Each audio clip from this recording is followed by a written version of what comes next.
alimentar. O texto começa dizendo o seguinte, Salmo 121, Cântico de peregrinação. Eleva os meus olhos para os montes, de onde me virá o socorro. O meu socorro vem do Senhor, que fez o céu e a terra. Ele não permitirá que os seus pés vacilem, não dormitará aquele que guarda você.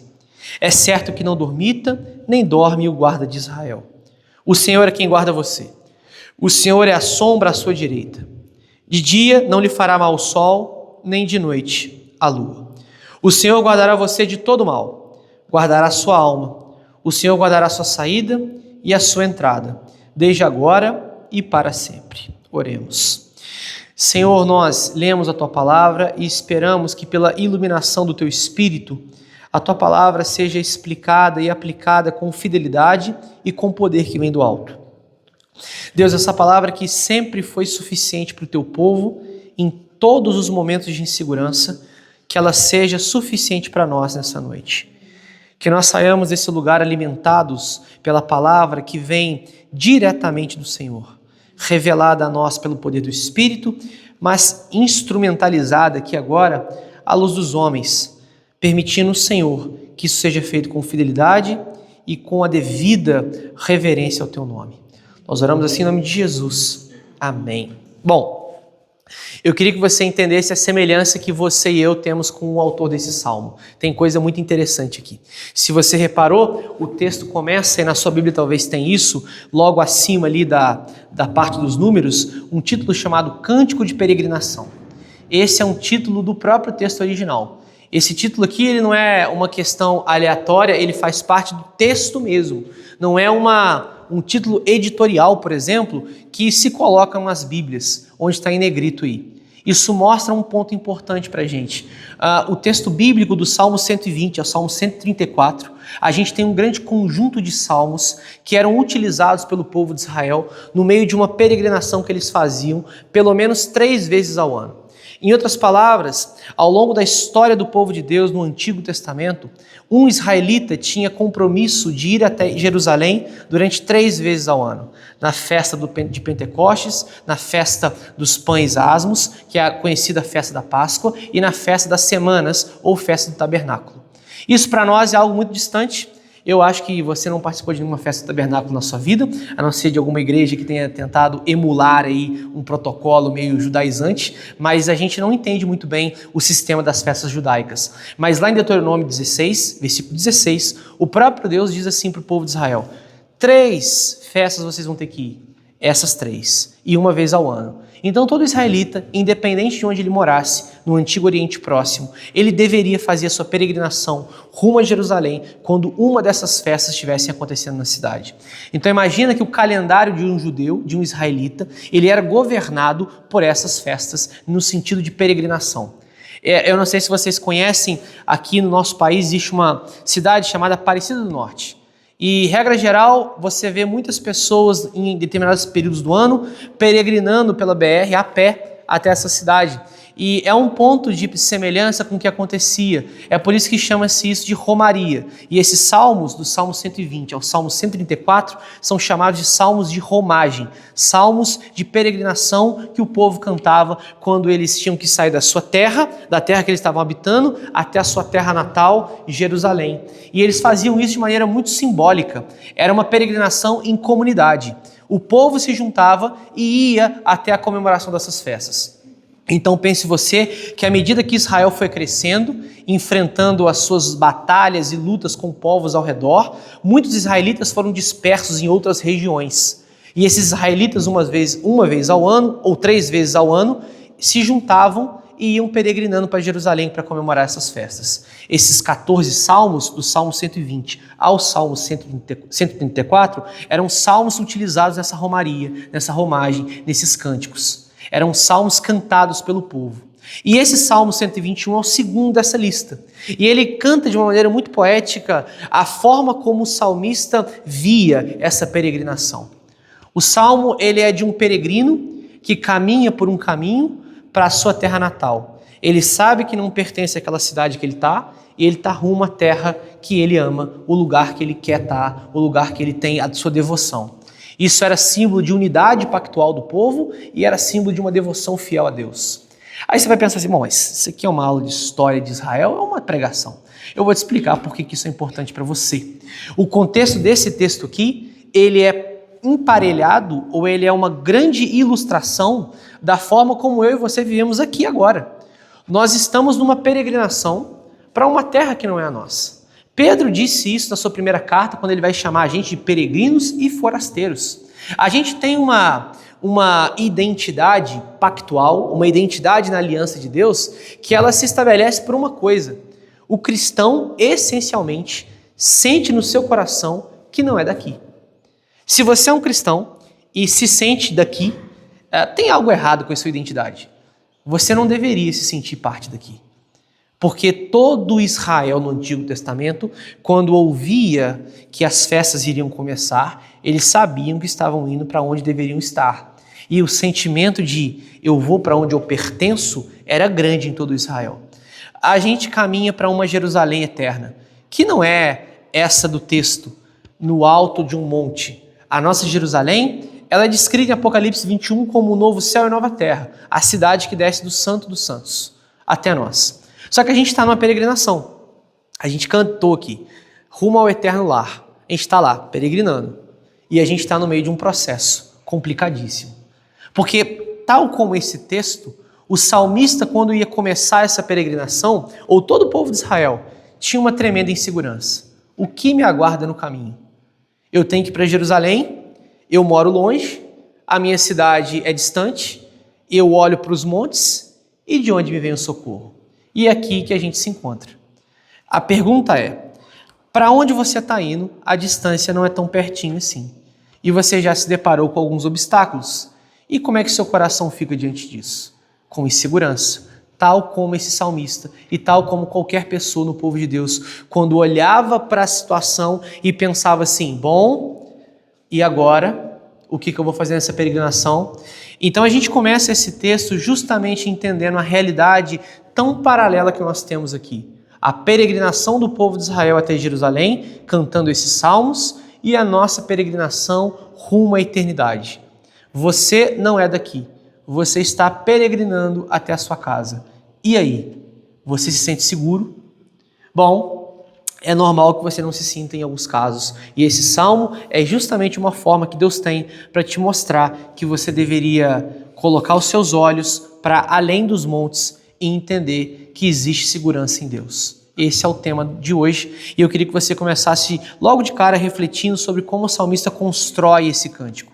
O texto começa assim, eleva os meus olhos para os montes, de onde me virá o socorro? E esse texto ele é muito mal compreendido às vezes, porque parece que o salmista está dizendo assim, olhe para os montes, de lá vem o seu socorro. E às vezes você é tentado a imaginar que o salmista está dizendo assim, ele levou os olhos para o alto para ter esperança. E não é bem o contexto aqui. O contexto ele é um pouco diferente. Os montes aqui, eles não têm um sentido muito claro. Fica uma ambiguidade, um duplo sentido de qual é a função dos montes nessa poesia. Mas é um consenso entre aqueles que estudam o texto que os montes não eram uma coisa muito boa, não. Porque, regra geral, no meio da peregrinação, as montanhas, elas poderiam ter dois sentidos aqui. O primeiro deles é um sentido positivo, mas que não parece fazer sentido com o texto, que é o sentido de ele olhar para Jerusalém, a montanha de Jerusalém, ver a cidade santa e pensar, eu tenho que ir até lá, eu elevo os olhos para lá, de onde me vem o socorro? E não é que ele espera a confiança dele nos montes, é que ele vê que está longe e ele clama por ajuda para chegar lá. Só que não parece fazer sentido isso no texto. A grande questão aqui é um segundo ponto, é que esses montes eram motivo de insegurança. Porque quando ele começava a sua peregrinação, ele olhava para os montes e esses montes eles poderiam abarcar dois tipos de problemas. O primeiro deles era ladrões e salteadores que ficavam à espreita, esperando os peregrinos de Israel passar para assaltá-los no meio do caminho. Então eles olhavam para os montes, eles não podiam ver nada além dos montes, os montes cobriam a vista deles, pensando assim, meu Deus, o que tem atrás das montanhas? De onde vem o socorro? Um outro sentido que também é muito claro dentro da história de Israel, quando eles entram na Terra Prometida, eles estão num povo chamado de um povo cananeu. muitos povos ao redor ali de Israel, e grande parte desses povos faziam tipos de rituais idólatras nos altos das montanhas. E, regra geral, no Antigo Testamento, o alto de um monte era um objeto de idolatria, aonde eles levantavam falsos deuses, como Baal e uma outra deusa chamada Azirá. E esses dois falsos deuses eram meio que os deuses dos montes. Para quem talvez já viu um pouquinho disso no Antigo Testamento, sabe o quanto os profetas de Deus lutavam contra os falsos profetas e os falsos deuses. E isso parece fazer sentido de que quando o salmista olha para esses montes, ele pensa, ali se levanta culto para outros deuses. De onde me vem o socorro? É como se ele estivesse comparando os falsos deuses que eram adorados no meio da sua peregrinação por outras religiões e ele pensasse, bom, agora eu penso, de onde me vem o socorro? Fato é, e essa é uma boa aplicação para nós aqui, que isso nos leva a uma coisa. No meio da peregrinação, é inevitável que você olhe para algum lugar que te traga insegurança, como o salmista fez aqui. Quando o salmista coloca os seus olhos nos montes, ele se pergunta, de onde me virá o socorro? É o que dá o tom do porquê que esses montes não parecem ser coisa boa. Porque faz o salmista pensar, de onde me vem o socorro? Ele se questiona, de onde vai vir o socorro para eu chegar lá, diante desses montes? Para deixar um pouquinho mais claro para você, quando você olha para as muitas montanhas na sua vida, para as muitas questões, e você pensa, de onde me vem o socorro diante disso tudo que eu estou vendo? Diante das muitas inseguranças que eu vejo pelo caminho? É um pouco do que o salmista está experimentando aqui. Quando você olha para a política, quando você olha para a sua família, quando você olha para a sua vida física, sua saúde, de onde vem o seu socorro? É a pergunta que você deveria fazer, porque você não está em Jerusalém vendo as montanhas, mas você talvez vê outras coisas que surgem como forma de você questionar a segurança em Deus. O grande ponto aqui é que esses montes em Israel, para esse salmista, eram os montes que faziam ele questionar na sua alma de onde vem o meu socorro.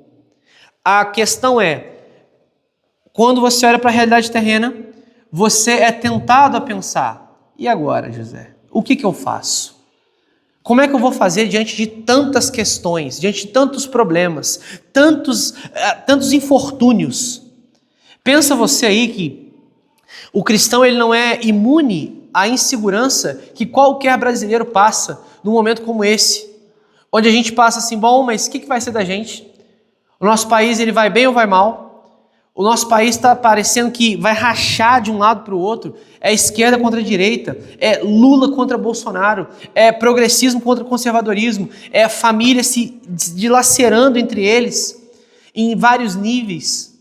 Cada vez mais as relações familiares vão se rompendo, a gente vai percebendo o quanto a família já não é mais a estrutura sólida que era antes, o quanto você já não tem mais a segurança familiar que você tinha antes.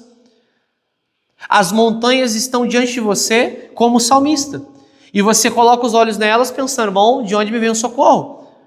Porque pode aparecer um ladrão a qualquer momento aqui e assaltar a minha segurança. Esse é um fato importante. A segurança em Deus, ela aparece mesmo diante da insegurança. Porque a resposta que o salmista dá, ela é exatamente a conclusão de alguém que percebe que tudo à sua volta é inseguro. Ele vai dizer, o meu socorro vem do Senhor, que fez o céu e a terra. O contexto é o seguinte, esse salmista, ele está olhando, só tem montanha, não tem lugar seguro, e ele está pensando assim, já era, eu não tenho para onde ir. E de repente ele tem uma resposta efusiva no coração, o meu socorro vem de Deus. Para nós é um pouco do que acontece quando tudo à sua volta te gera insegurança. E você descobre a duras penas que você só tem a Deus.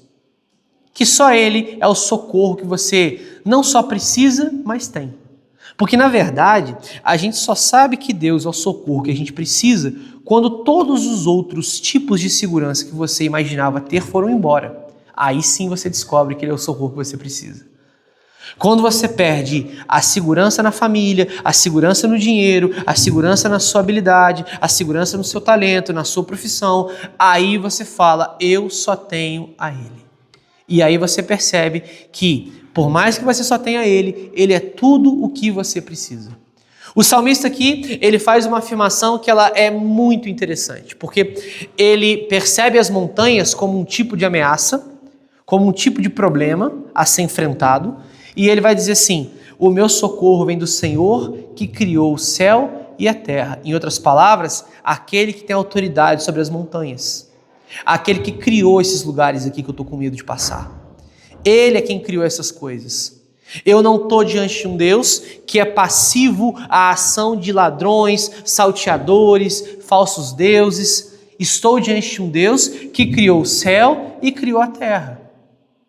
Eu estou diante de um Deus que tem todo o controle, toda a autoridade. Essa é a afirmação de alguém que entende e confia no socorro de um Deus que é muito maior do que qualquer tipo de insegurança que ele tenha. E é um exercício tão difícil que a gente tem, tão difícil, de crer na segurança que existe em Deus diante das muitas inseguranças que se apresentam para a gente.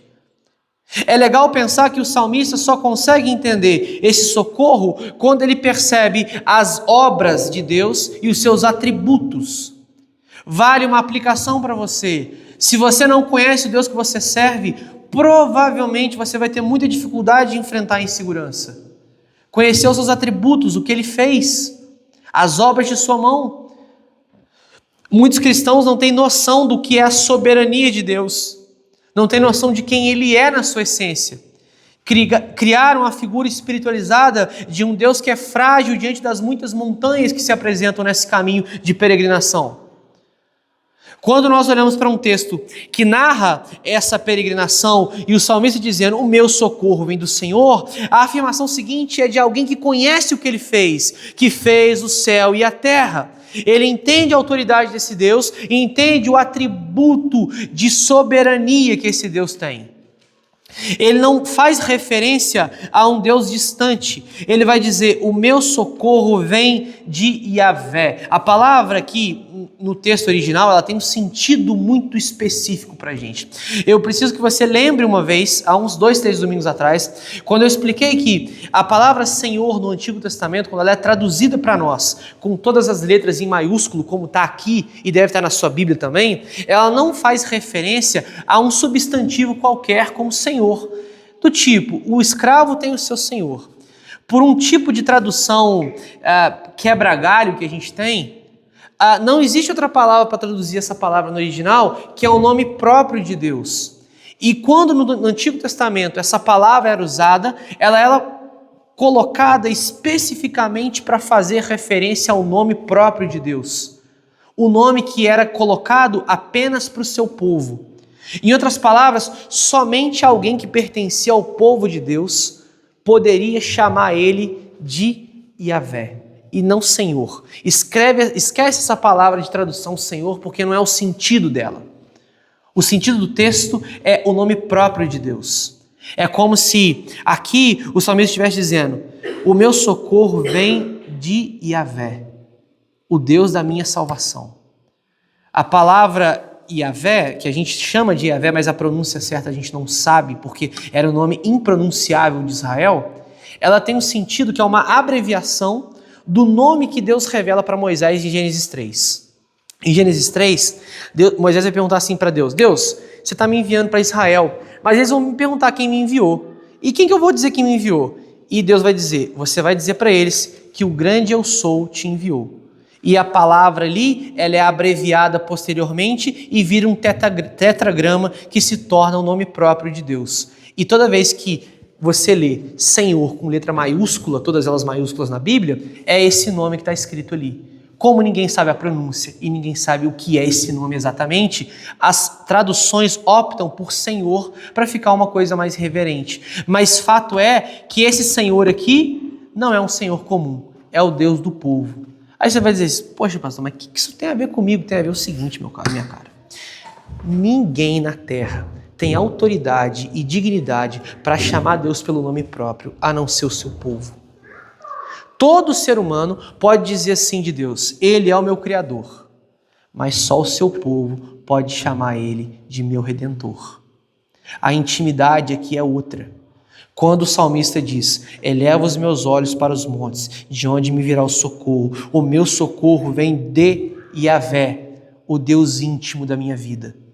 Não é um Deus distante, um Criador longe. Ele associa duas coisas importantes aqui, o Deus da salvação com aquele que fez o céu e a terra. É um Deus íntimo. Esse cuidado que você vai ouvir aqui essa noite, ele não é para todos. Não é. Talvez a gente tenha acostumado com a ideia cristã brasileira de que Deus cuida de todos. Não. Deus é criador de todos, mas ele só cuida do seu povo. Mas aí Deus Deus é assim. Ele escolheu um povo na história e ele cuida desse povo ao longo de toda a sua jornada. Mas eu não creio num Deus assim. Então, você não crê no Deus da Bíblia. Porque na Bíblia, ele revela o seu cuidado apenas para um povo, o povo de Israel. Nós somos enxertados nesse povo no Novo Testamento.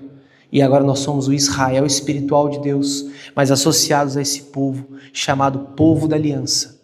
Deus não cuida dessa forma de todos, somente do seu povo. Você experimenta um cuidado de Deus que nem todos experimentam. Dinheiro não compra isso. Você pode contratar a maior segurança da história, você pode pagar o maior plano de saúde, o maior seguro de carro, o maior financiamento de casa. Nada se compara a dizer que Deus é o seu guarda. O texto aqui, ele repete a palavra guarda de Israel, guarda, guarda, guarda, guarda. Por quê? Porque o povo de Deus pode dizer em alto e bom som, eu tenho alguém que me guarda. E nem todo mundo pode dizer isso. Não, mas eu creio num Deus que me protege. Mas por que você crê nisso? Não, porque eu fui ensinado assim. Mas para fazer isso, meu caro e minha cara amiga, você teria que participar do povo dele. Você participa?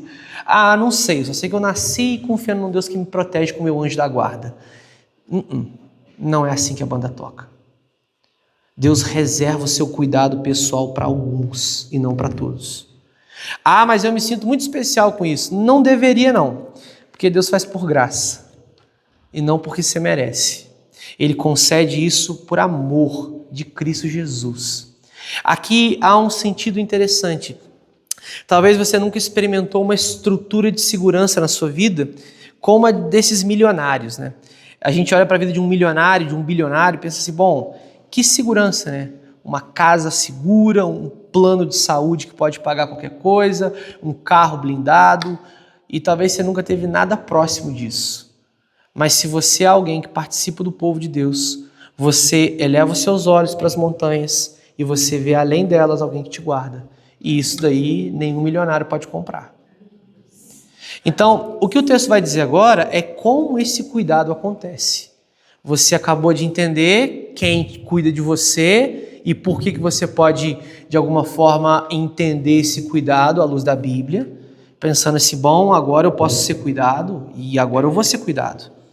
E o texto diz assim, ele não permitirá que os seus pés vacilem, não dormitará aquele que guarda você. É certo que não dormita, nem dorme o guarda de Israel. Nesse caso, o que o salmista mostra no primeiro ponto é que esse cuidado acontece de forma ininterrupta. Deus não cessa de cuidar do seu povo nos pequenos detalhes.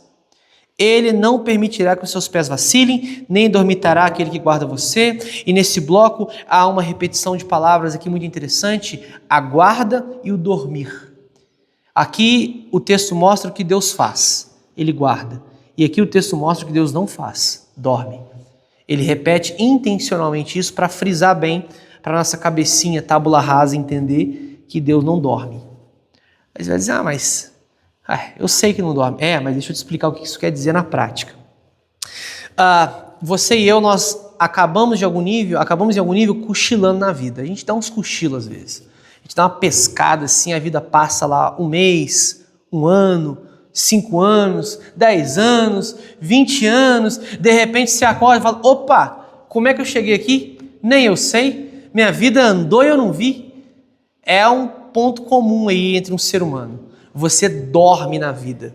E dormir não é no sentido literal, é no sentido de você não ter consciência do que está acontecendo, você viver no automático. Deus não é assim. Ele está atento a cada detalhe da sua história. E por mais que você possa perder o controle da sua vida, Deus não perde. Deus não dorme.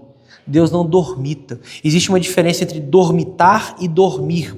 É certo que não dormita nem dorme. Dormitar é cochilar. Dormir é um sono profundo. Em outras palavras, Deus nem se esquece e nem se desatenta da sua vida. O contato dele com a sua vida é inteiro, é integral. Ele não descansa.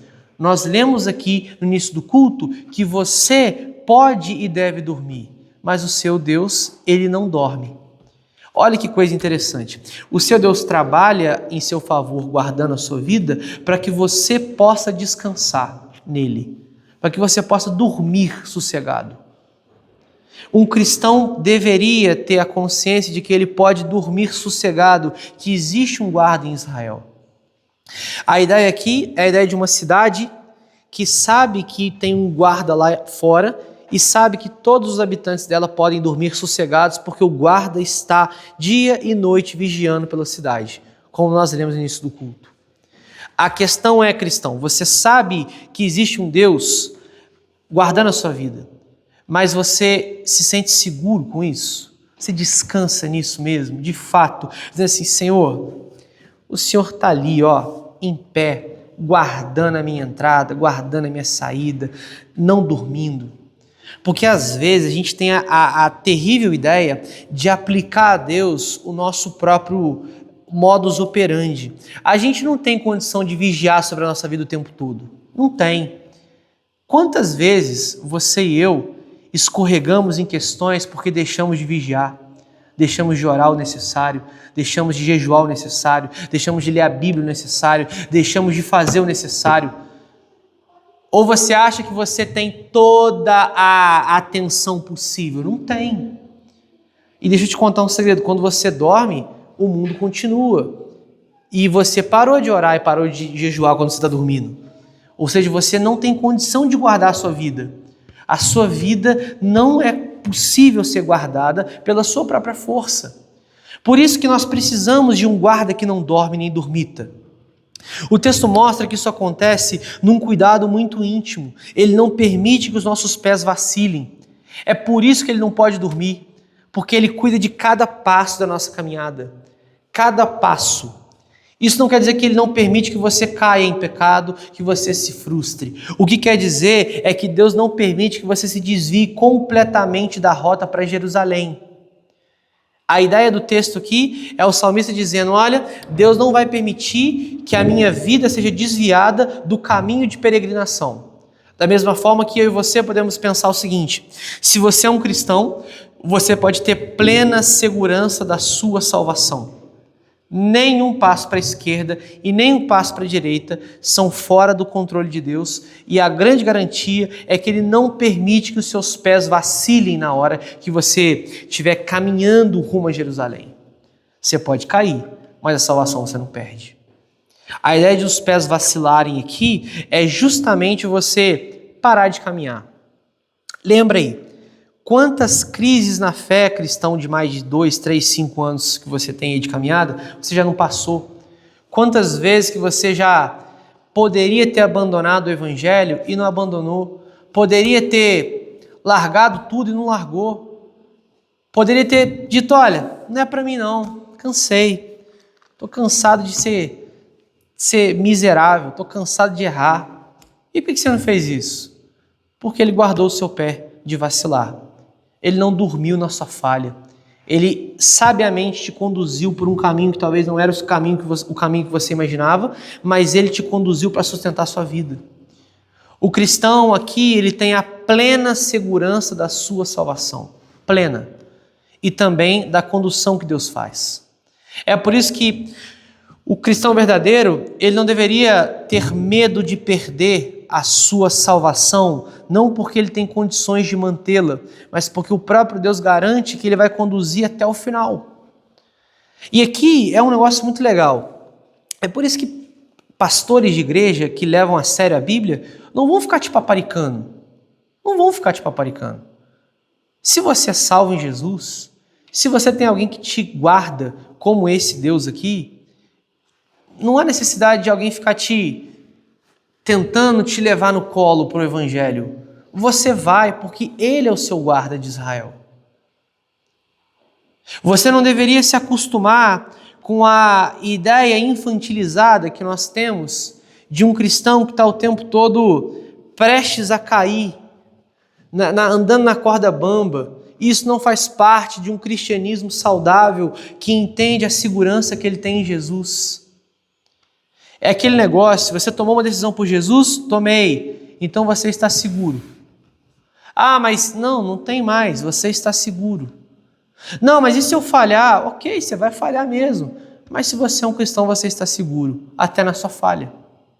O texto ele mostra esse cuidado intenso, ininterrupto e detalhado de Deus. E logo em seguida, há um cuidado pessoal de Deus. O Senhor é quem guarda você. Deus não manda um anjo da guarda. É Ele mesmo quem guarda você pessoalmente. Chamamos isso de doutrina da providência. É Deus quem conduz cada detalhe da sua vida e Ele é o responsável por você e eu mantermos a nossa fé firme. Não é um anjo da guarda, não é um anjo sei lá das quantas, é o próprio Deus quem te mantém de pé. É o próprio Deus que pessoalmente se encarrega do povo estar diante dele em pé e na sua presença. É um cuidado pessoal, é um relacionamento íntimo.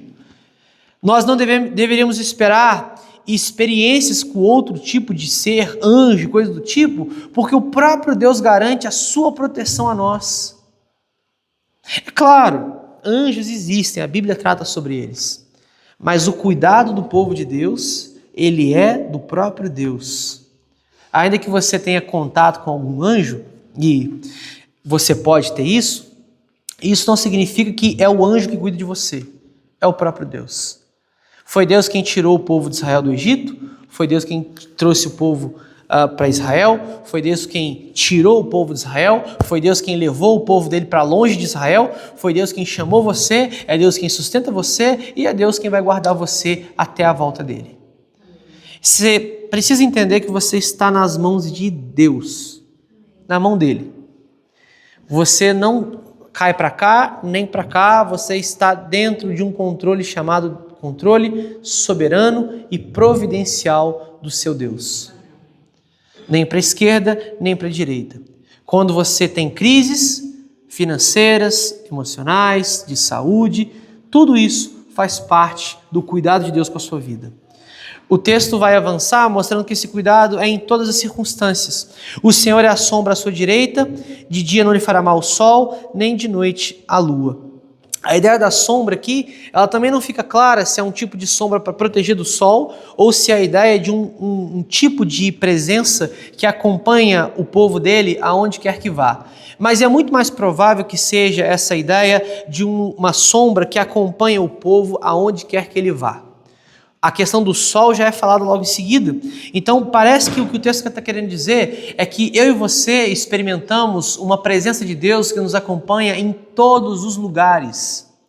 Você e eu somos levados a um tipo de experiência com Deus, aonde você não experimenta uma pausa na presença de Deus, você que é cristão. Ele te acompanha no seu trabalho, na sua família, na sua casa, longe dela. Se você é um cristão, parte do povo de Deus, Ele te acompanha aonde quer que você vá. Você pode experimentar um cuidado que é sobre todas as circunstâncias. E volto a dizer, é comum que você se sinta inseguro em alguns momentos, mas não deveria se perder no seu coração a ideia de que mesmo quando você está inseguro, em apuros, em tristezas, perseguições, calúnias, o que quer que seja, a presença dele está com você, tanto quanto a sua sombra está com você.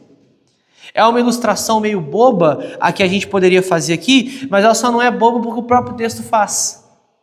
O próprio texto ilustra a forma como Deus te acompanha com a ideia de uma sombra te acompanhando. Assim como você não foge de uma sombra, você não pode fugir do controle de Deus sobre a sua vida. Não consegue. Mesmo que você se frustre com alguma coisa nessa vida, e talvez se desanime com as coisas como elas são, o cuidado de Deus permanece o mesmo, ininterrupto, como uma sombra que te segue. Pensa você que nas situações onde você achou que Deus não estava com você, Ele permaneceu como a sua sombra ali. É o sentido que o texto quer dar, a ideia de você confiar no cuidado de um Deus que está sempre com você. Dia não lhe fará mal o sol, nem de noite a lua. A ideia do salmista é que o sol poderia fazer mal ao ponto dele desfalecer na caminhada e a lua com os perigos noturnos. Em qualquer circunstância, o povo de Deus experimenta cuidado. Qualquer uma delas. Das mais variadas. Eu não quero aqui que você entenda mal o que eu vou dizer, mas até mesmo quando o povo de Deus se afasta dele, mesmo assim, Deus continua guardando para que ele não vacile e abandone a fé completamente. Mesmo quando o povo de Deus se afasta e talvez vá para um lugar onde não deveria, mesmo assim Deus permanece fiel à palavra e Ele conduz esse povo para uma realidade de cuidado e de provisão. Não há como você comparar esse tipo de segurança com nenhuma outra que você experimentou na vida. Nenhuma outra. Todo tipo de segurança que você possa imaginar são condicionais. A segurança da família é condicional a você ser fiel à sua família. A segurança de um plano de saúde é condicional a você pagar um plano de saúde e cumprir as regras do plano. A condição de um seguro do seu carro te cobrir é a condição de você estar certo ali. Mas Deus não tem condições para te guardar. Ele te guarda em qualquer circunstância. Aí você vai dizer assim, mas isso é motivo então para eu pecar, eu vou sair por aí pecando. Bom, se você pensou isso, é um grande sinal de que você não é parte do povo de Deus. Se você acha que porque Deus te guarda, você pode ir para lugares áridos de pecado, isso é evidência clara de que você não faz parte do povo de Deus. O povo de Deus, quando peca, quando se afasta de Deus, é por um acidente e não por uma obstinada crise de existência planejada. Um cristão de verdade nunca pensaria, já que Deus me guarda, eu posso pecar à vontade, que agora eu estou debaixo da proteção dele. Isso não faz parte da mentalidade de um cristão. O cristão odeia o pecado, odeia a iniquidade. O pecado é um acidente e não uma forma de vida. E se você está esperando uma brechinha para sair em pecado, você não conheceu esse amor ainda. O amor de Deus lança fora o medo e o pecado. Dizer que Deus te guarda em qualquer circunstância não é te dar um cheque em branco para você sair por aí fazendo o que você quiser. A ideia aqui é o descanso e a segurança para um peregrino cansado da viagem, esgotado das suas forças, e não um pecador que está se enganando na igreja, dizendo assim, eu estou aqui para cumprir minha cota religiosa e eu gosto mesmo de pecar. Isso não faz parte do povo de Deus. Essa mensagem é para você, cristão, que ao longo da semana e dos meses tem pensado em desistir, cansado, inseguro, com medo de todas as coisas. Não pode dar um barulho que você fica com medo. Essa mensagem é para você descansar, para você achar paz na palavra. Deus te guarda. Qual é o seu medo? O que pode te tirar da mão dele?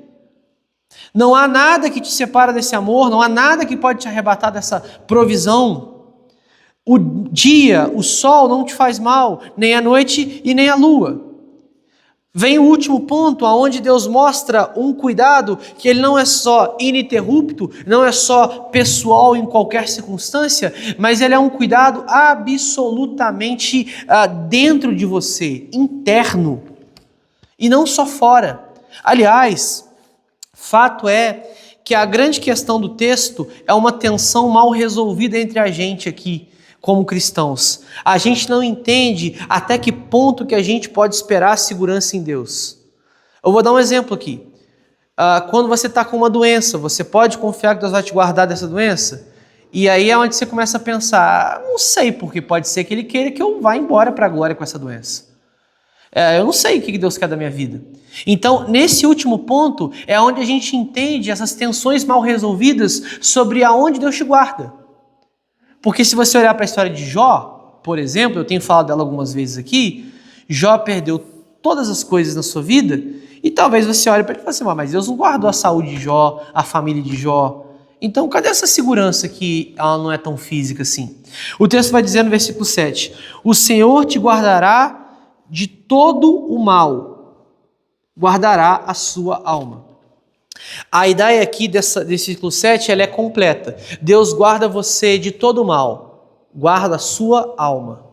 Isso quer dizer que Deus te possibilita passar por qualquer circunstância guardando a sua alma. Esse é o cuidado de Deus. Ele não te promete isenção de dores na vida, de crises materiais externas. O que Ele te promete é um cuidado interno. O que Ele te protege é uma segurança interna. E como esse cuidado é valioso hoje em dia. Porque parece que está todo mundo à beira de explodir por dentro. Essa é que é a parada. Você conversa com um ou com o outro, o problema é o mesmo. Está todo mundo na tábua da beirada para desistir de tudo. E não é mais a crise financeira, de saúde. Parece que tem um burnout coletivo na galera. Está todo mundo até aqui, até a tampa já, pronto para transbordar. E o cristão se pega pensando assim, deu ruim para mim também. E dá ruim para você também, eu sei disso. O cristão não é imune a esse cansaço interno que se instala no nosso tempo. Esse esgotamento de tudo e de todos. Você está cansado da sua família, está cansado de você, está cansado de tudo, meu irmão. Eu sei disso. O mundo é assim. Ele te cansa, faz você cansar até de quem você ama, até de você mesmo. Você fica esgotado, cansado, você tem sofrimento de tudo quanto é lado. O que o texto está dizendo é que ele vai te guardar da sua alma ser completamente destruída nessa hora. Porque o mundo como ele está, da forma como ele está, ele não te garante isso, essa paz que Deus pode te dar. O mundo pode te dar uma falsa promessa de que você pode ir bem nas coisas. E é impressionante esse negócio, né, cara? Pensa o seguinte, nunca teve tanto acesso a material para te impulsionar a ficar bem. Hoje em dia, se você meter no Google ali, você tem muita coisa para ficar bem. E nunca foi tão fácil ficar mal. Que coisa doida, né? Você tem muito acesso para como ficar bem. Mas é muito fácil ficar mal. Parece que existe uma terrível incoerência no nosso tempo, que você tem tudo para ficar bem, mas ao mesmo tempo você está muito inseguro, porque parece que nada vai ficar bem. Esse texto, ele é um oásis, porque ele não faz falsas promessas para você. Ele te garante o que é real. Ele vai guardar a sua alma. Vai guardar a sua alma. Eu queria que você lembrasse das muitas crises que você passou já como cristão e pensasse assim, bom, quando foi que Deus falhou lá dentro de mim? Lá dentro. Talvez você esperava um recurso e não veio. Você esperava a restauração de uma coisa e não aconteceu. Mas eu estou falando lá dentro, na alma. Quando foi que você deixou de amá-lo? E se você é um cristão, você vai ter que me dizer que nunca. Nunca deixei de amá-lo. Esse é o cuidado e a segurança que você tem em Deus. Tem um homem nos primeiros 2 séculos que foi bispo da cidade de Esmirna, ele chamava Policarpo, e ele viveu uma vida muito piedosa entre os apóstolos, ele foi um dos discípulos dos apóstolos. E ele, certa vez, indo para a fogueira morrer pela causa de Cristo, perguntaram assim para ele, Policarpo, bispo de Esmirna, ou você nega Jesus ou você vai para o fogo. E ele vai dizer assim, como é que eu posso negar aquele de quem eu reconheci o nome e desde então nunca me fez nenhum mal e toda a minha vida foi conduzida por ele e esse homem foi para a fogueira. E a minha pergunta é, e Deus não guardou esse cara? Guardou ao ponto dele encarar a fogueira e não negar o nome de Cristo. Que é isso? Quem aqui em sã consciência poderia levantar a mão agora e dizer assim, eu tenho condições de ir para a fogueira pelo nome de Cristo? Quem teria condições de fazer isso? Se eu fizesse uma enquete aqui dizendo assim, olha pessoal, vamos fazer o seguinte, lá na Nigéria tem um grupo terrorista que está procurando cristãos para matar. Quem tem coragem de ir lá pregar o evangelho agora? E você vai morrer, é certo que você vai morrer para ir para lá. Provavelmente a maioria de nós aqui, se não todos, diriam, eu acho que ainda tenho muita coisa para fazer aqui, eu acho que ainda tenho uma missão aqui, eu acho que Deus me chama para essa cidade de fora, eu acho que eu não tenho coisas aqui para fazer, eu acho que eu não vou para lá. Só que o legal de pensar é que quando Deus te chama, Ele te guarda. E aqueles que são enviados para lá, de uma maneira muito estranha, eles vão dizer que não tem medo de morrer. O que é isso? O Deus deles não dormiu. Está lá ainda. Então, eu não estou dizendo que você não vai passar por angústia, tribulação, eu estou dizendo que você não vai negar Cristo.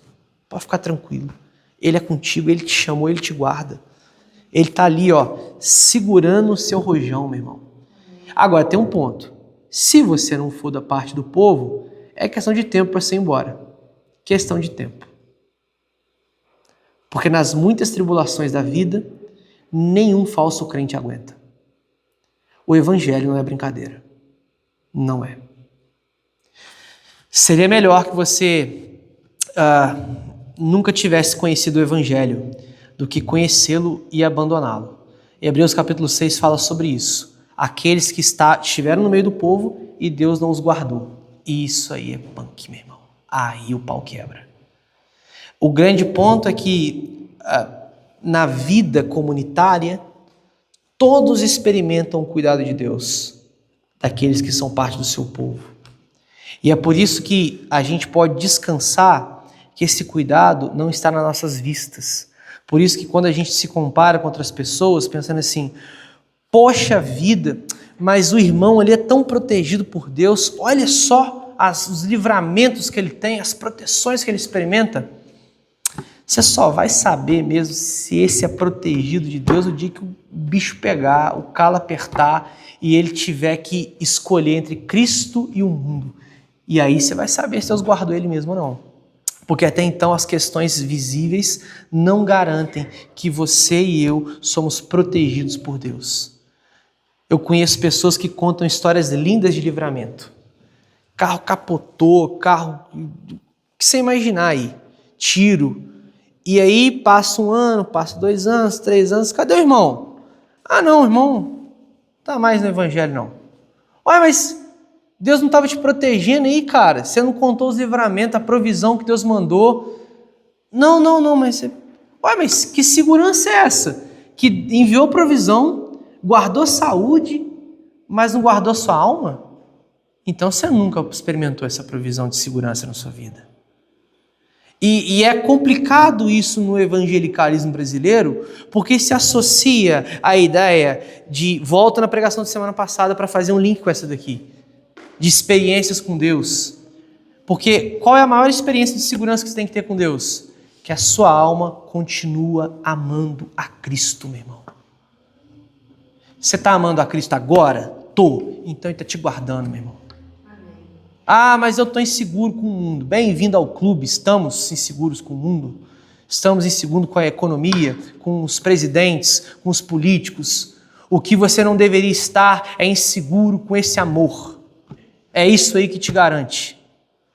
É por isso que nós olhamos para um monte diferente. O texto diz assim, eleva os meus olhos para os montes, de onde virá o socorro? O salmista olha para além deles, nós também olhamos para o monte da caveira, o monte da cruz de Cristo. É lá que está a nossa segurança. Quando Cristo vai à cruz, Ele sobe no monte, a cruz é levantada, é lá que nós colocamos a nossa segurança em Cristo. É quando nós contemplamos o monte da cruz, chamado de monte da caveira, na Bíblia. É nesse monte que nós colocamos nossos olhos, dizendo assim, é nesse monte aí que eu olho agora com segurança. Esse aí dá para olhar com segurança, aonde Cristo foi crucificado. É Ele que te garante a vida eterna. A maior